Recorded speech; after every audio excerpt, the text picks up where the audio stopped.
Hello and welcome. I am Luna, and you are listening to stories for sleepless nights. This is a quiet place where we explore fascinating tales. We journey through history, ancient myths, the wonders of nature, and the lives of great people.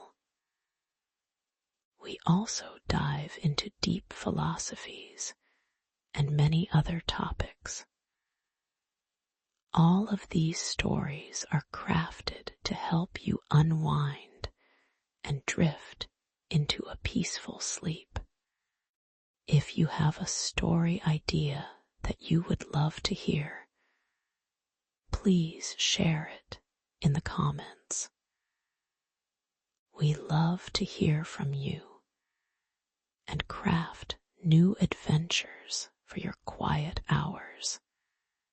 Tonight, we begin a journey into the profound life and revolutionary philosophy of Plato.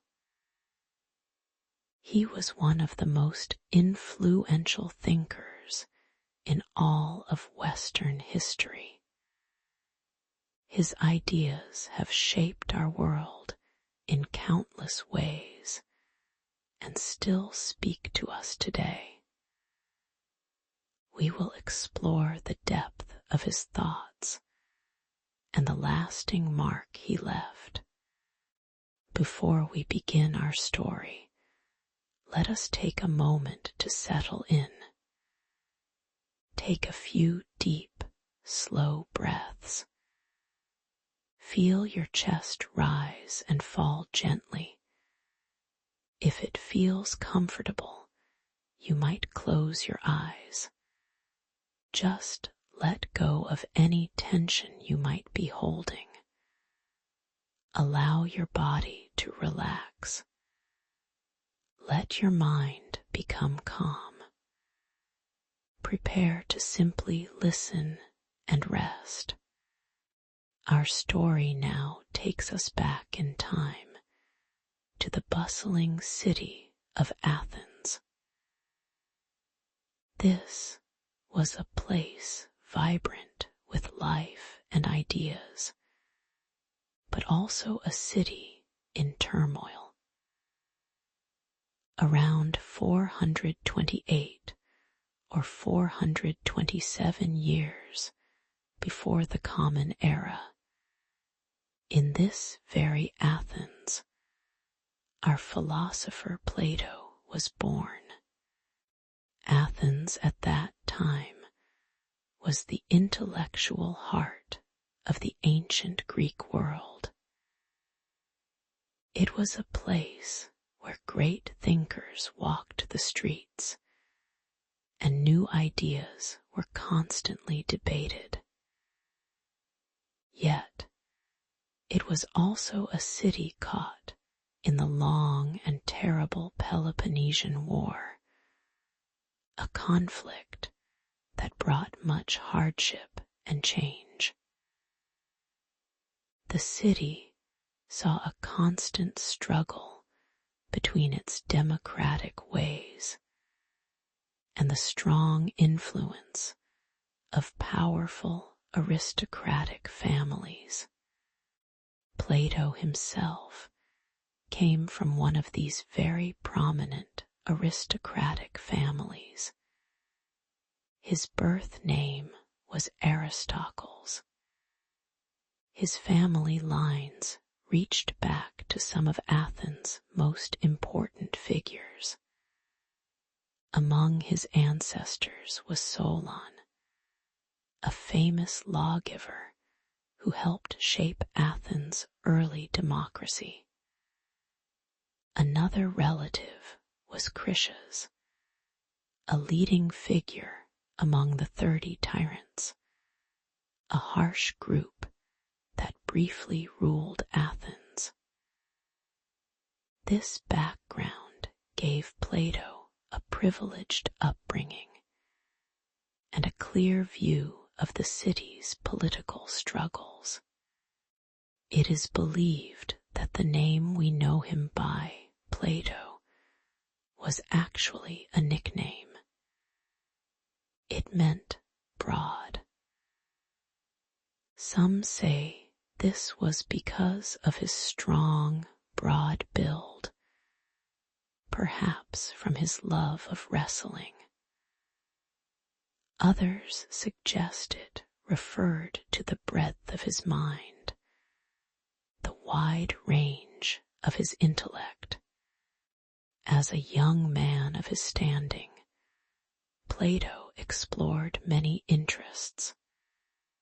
He wrote poetry, showing a natural talent for words. He also excelled in gymnastics, staying fit and strong. Like many young men from noble families, he thought about a career in politics. This path seemed a natural fit for someone with his connections and intelligence. Athens was a city full of lively discussion. It was a place where teachers called sophists taught rhetoric, the art of persuasive speaking.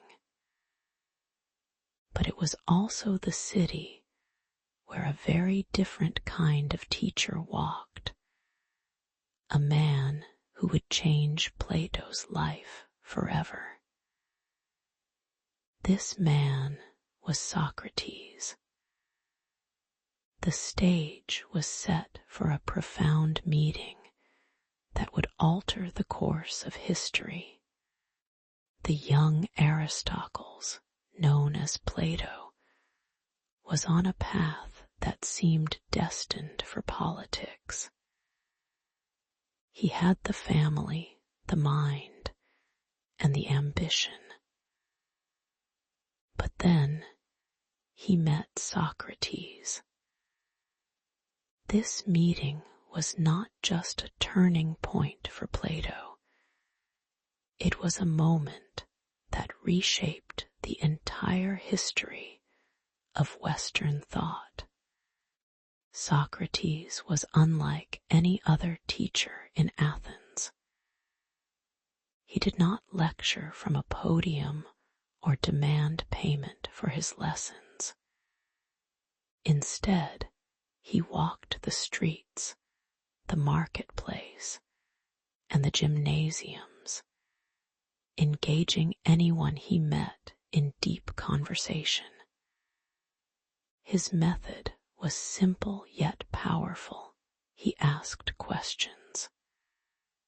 This became known as the Socratic method, or Elenchus.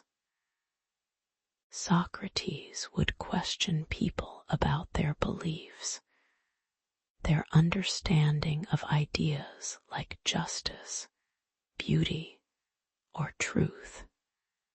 He would poke and prod, asking more questions, until often the person realized their own ideas were not as well formed or consistent as they thought. He did not aim to give answers, but to expose contradictions and make people think for themselves. He wanted to stimulate critical thinking. Socrates lived by a few core beliefs. He famously said, "Know thyself," meaning that understanding your own character and motives was the most important knowledge. He also believed that the unexamined life is not worth living. For him, a life lived without questioning one's values, actions, and purpose was a wasted life. Furthermore, Socrates held that virtue is knowledge. He thought person truly knew what was good, they would naturally do what was good. No one, he believed, knowingly chose to do evil. Plato spent about 8 years learning from Socrates. He watched, listened, and absorbed these profound ideas. But this powerful influence came to a tragic end in 399 BCE. Socrates, now an old man, was put on trial by the Athenian authorities. He was accused of corrupting the youth and of impiety, meaning not respecting the city's gods. During his trial, Socrates defended his way of life, refusing to compromise his principles. The jury, made up of 500 Athenian citizens, found him guilty. He was sentenced to death. Socrates accepted his fate with calm dignity. He drank the hemlock, a poisonous cup, and died. For Plato, who witnessed these events, it was a moment of profound disillusionment. He saw his beloved teacher, the wisest and most just man he knew, unjustly condemned and executed by the very city he had served. This event shattered Plato's faith in the existing political system of Athens. He saw how easily a democracy could be swayed, how corrupt and unjust it could become. This tragedy solidified a new conviction in Plato's mind. He realized that conventional politics, as it stood, was deeply flawed. True justice, true wisdom, and truly good governance could not come from the existing ways. They could only come through philosophy. From that moment on, Plato gave up his youthful political ambitions.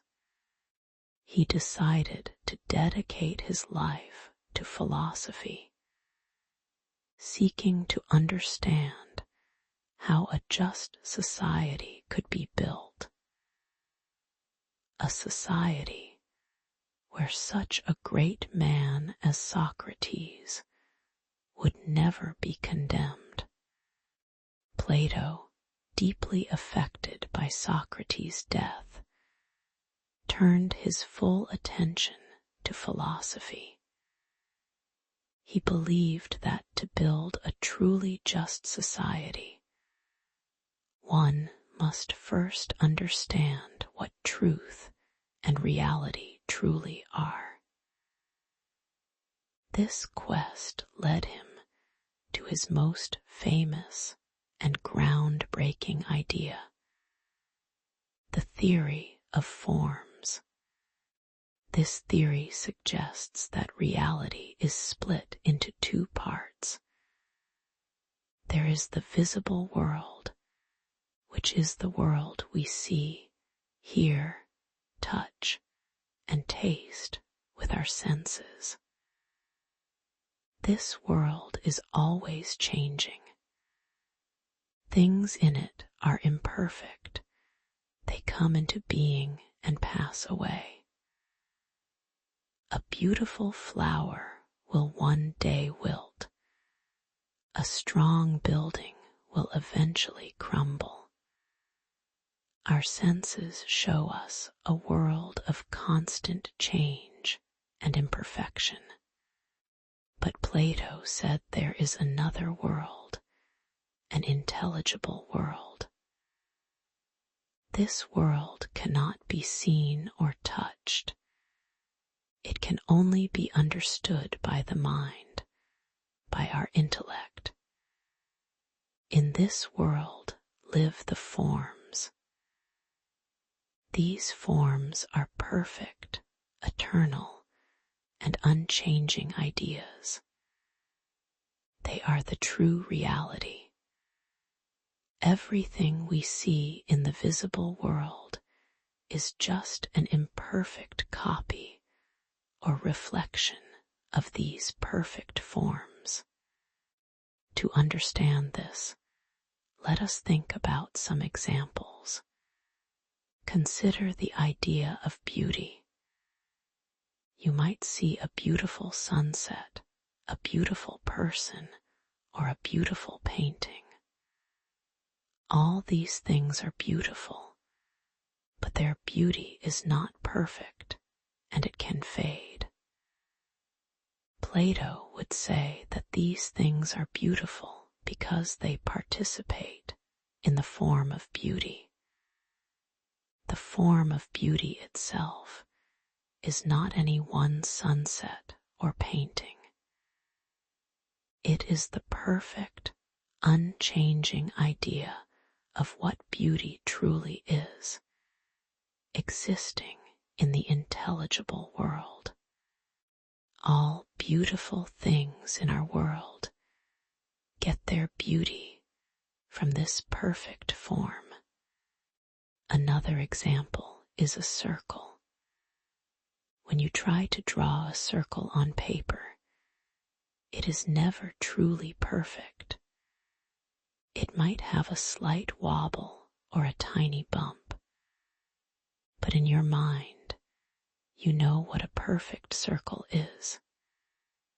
You understand the idea of a shape where every point is exactly the same distance from the center. This perfect idea, which you can only grasp with your mind, is the form of a circle.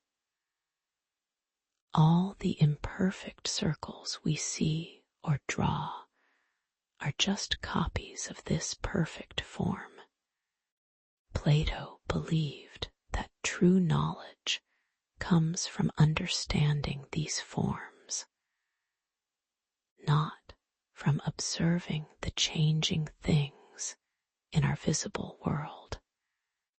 To help people grasp this deep idea, Plato told a famous story called the allegory of the cave. He asked us to imagine prisoners who have been chained in a cave their whole lives. They face a wall, and behind them a fire burns. Between the fire and the prisoners, people carry objects, casting shadows on the wall. The prisoners can only see these shadows. For them, these shadows are their entire reality. They do not know anything else. Then Plato imagined one prisoner being freed.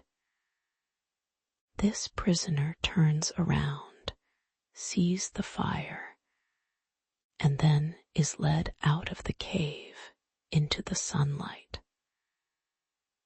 At first, the light hurts his eyes, and he is confused.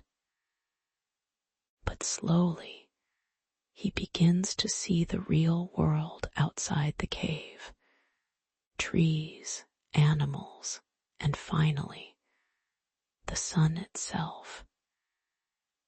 He realizes that the shadows he once saw were just imperfect copies. The true reality is outside. If this freed prisoner returned to the cave and tried to tell the others about the real world, they would not believe him. They would think he was mad, because their reality was only the shadows. This story shows us Plato's theory. The cave represents our visible world. The shadows are the imperfect things we perceive with our senses, and the forms are the true reality outside the cave. The sun represents the highest form, the form of the good, which lights up all other forms and makes them understandable. For Plato, the journey out of the cave is the philosopher's journey, seeking true knowledge and understanding beyond what our senses alone can tell us. After exploring the world of perfect forms, Plato turned his mind to how these perfect ideas could shape a perfect society. He wrote about this in his most famous book, called The Republic. In this book, he laid out his vision for an ideal state, a city built on justice and wisdom. At the heart of Plato's ideal state was a revolutionary idea, the Philosopher King. Plato argued that only those with true philosophical understanding and wisdom were fit to rule. He believed that regular politicians often sought power or wealth for themselves. But a philosopher, having seen the perfect forms of justice, goodness, and beauty, would rule for the benefit of everyone. Such a ruler would be guided by reason and truth, not by personal desires or popular opinion. They would be like the freed prisoner from the cave, who has seen the true sunlight and understands what is real. Plato proposed a society divided into three main classes, each with its own role and virtue. The first class was the asterisk guardians, asterisk. These were the rulers, the philosopher kings and queens. Their main virtue was wisdom. They would make all the important decisions for the state, always seeking what was truly good and just. The second class was the auxiliaries asterisk. These were the soldiers and protectors. Their virtue was courage. They would defend the state from enemies and enforce the laws set by the guardians. The third class was the asterisk producers asterisk.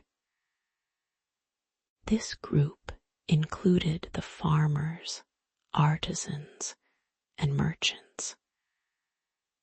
Their virtue was temperance or self-control. They would provide all the goods and services needed to sustain the society. Plato saw a strong connection between the structure of this ideal state and the human soul. He believed that each person's soul had three parts: reason, spirit, and appetite. Reason was the thinking part, seeking truth. Spirit was the emotional part, driving courage and honor. Appetite was the part that felt desires like hunger and thirst. In a healthy person, reason would guide both spirit and appetite. In the same way, in a healthy state, the wise guardian's reason would lead the courageous auxiliary's spirit, and the self-controlled producer's appetite. When each part did its job well and worked in harmony, both the individual and the state would be just and good. Education played a very important part in Plato's ideal society. It was not just about learning facts. It was about shaping individuals from a young age, helping them discover which part of their soul was strongest. This education would guide them towards their natural role in society, whether as a wise guardian, a brave auxiliary, or a productive producer. It was how the state would maintain its balance and harmony over time. Plato was not just a thinker. He also wanted to see his ideas put into practice. He traveled to the city of Syracuse in Sicily several times. There, he tried to advise the young ruler, Dionysius II.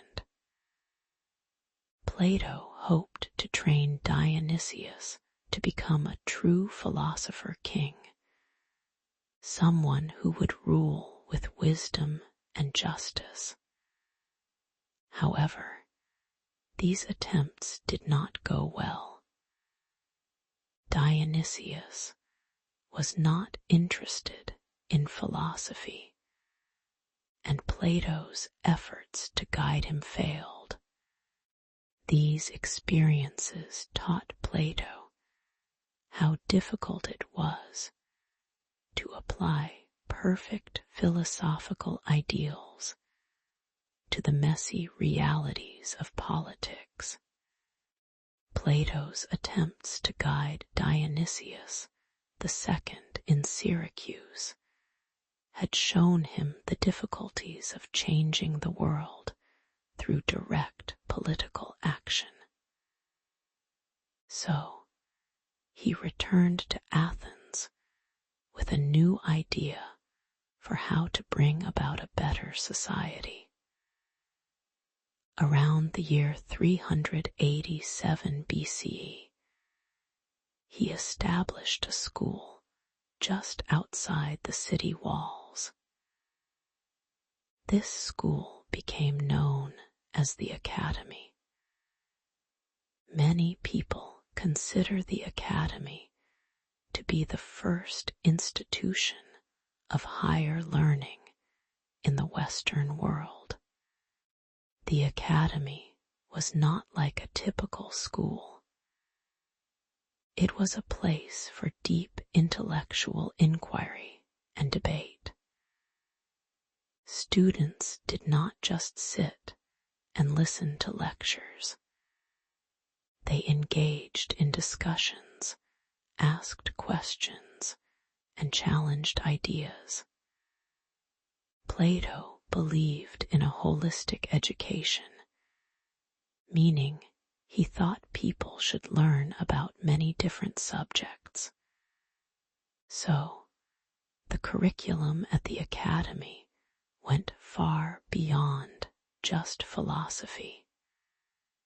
Students studied mathematics, which Plato saw as a pathway to understanding the perfect forms. They also learned about astronomy, the study of the stars and planets, and physical sciences. This broad approach to learning was meant to train the mind to think clearly and deeply. Plato wanted the academy to be a center for training future leaders. He believed that if those in power were truly educated in philosophy, mathematics, and science, they would be better equipped to govern justly. The academy produced many bright minds, and it became a place where great thinkers could gather and exchange ideas for centuries. As Plato grew older, his own thinking continued to evolve. He did not simply stick to his original theories without question. In some of his later writings, called dialogues, he even re-examined and refined his earlier ideas. For example, in dialogues like Parmenides or Sophist, he explored some of the challenges and complexities within his theory of forms. This showed his commitment to continuous intellectual growth and honest self-criticism. Plato wrote many other important dialogues that explored a wide range of topics. In Symposium, he explored the nature of love and beauty through a series of speeches given at a dinner party. In Phaedo, he presented arguments for the immortality of the soul, discussing what happens to us after death.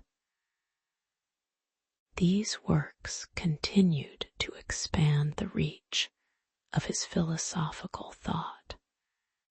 Of all the students who walked through the academy's gates, one stood out above the rest. This was Aristotle. He spent about 20 years studying with Plato at the academy. Aristotle would go on to become another giant of Western philosophy, developing his own distinct ideas. The intellectual legacy that began at Plato's academy, with Plato teaching Aristotle, would shape human thought for thousands of years to come.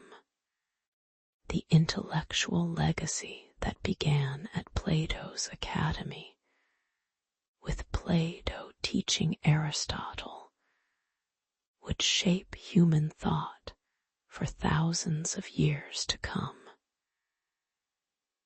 Indeed, Plato's impact on Western thought is monumental and unmatched.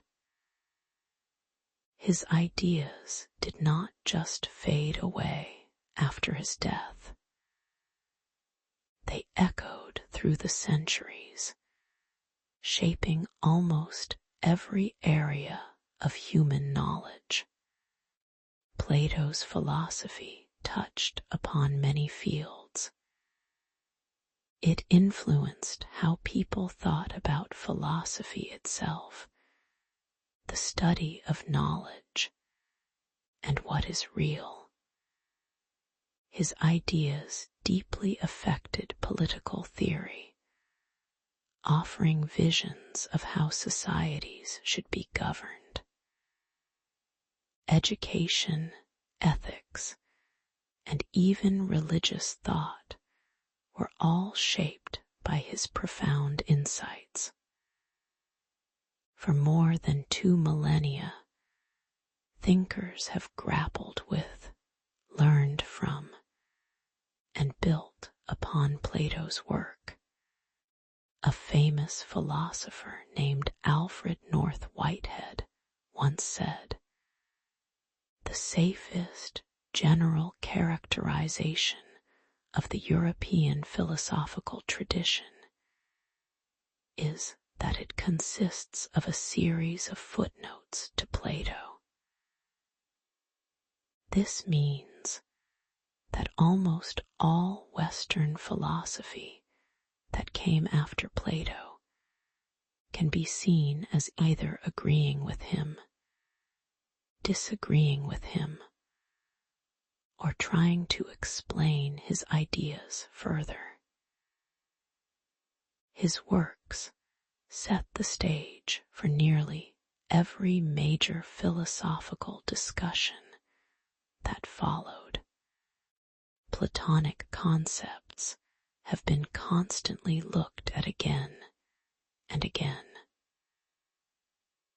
Early Christian thinkers found ways to connect his ideas about the forms to their own beliefs about God and a perfect heavenly realm.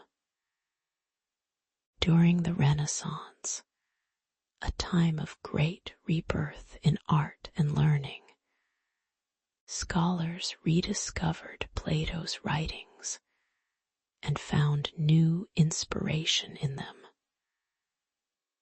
Modern philosophers, even today, still refer back to Plato when discussing fundamental questions. His ideas remain relevant in today's world. When people talk about what a just society looks like, or what kind of education truly prepares people for life, or even the very nature of reality itself, they are often engaging with questions Plato first raised. His vision of an ideal state, his search for universal truths, and his belief in the power of reason continue to spark debate and inspire thought. Plato lived a long and impactful life, dedicating himself to the pursuit of wisdom.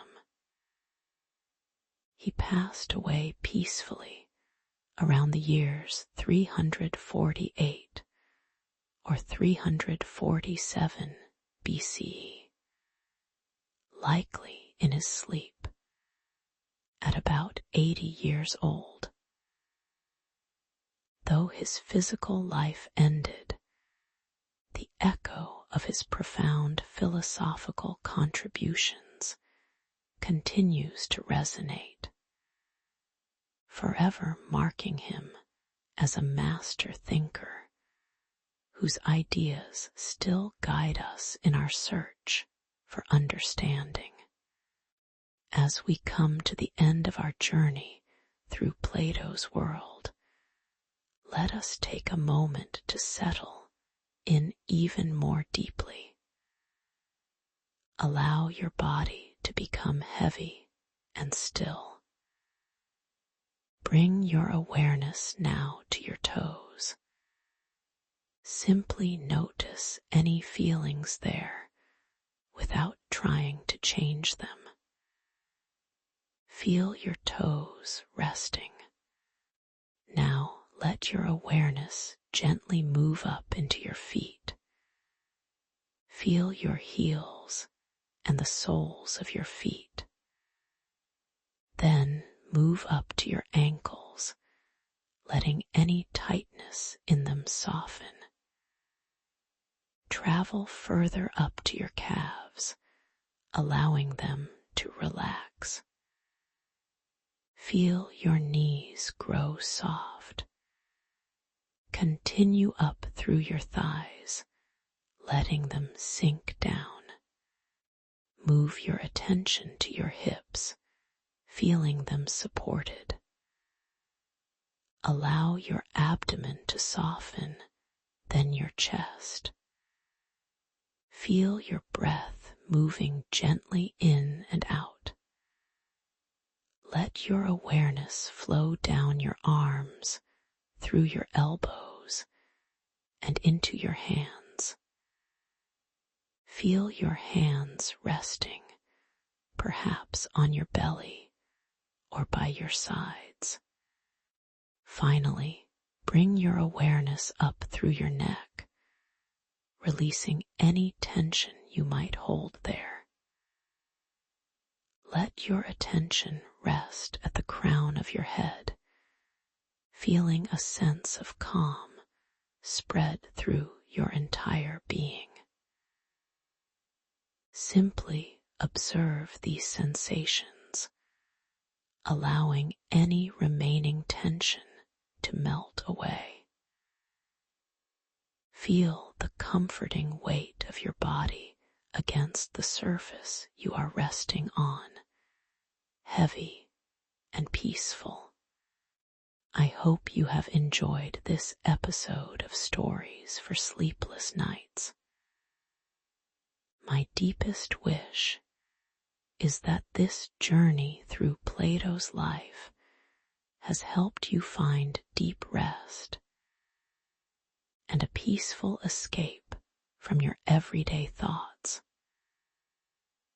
Remember that Stories for Sleepless Nights is available on Spotify and YouTube. If there is a particular topic you would love to hear a story about, please share it in the comment box. I am Luna, and I hope to join you again very soon. Until then, I wish you a truly good night.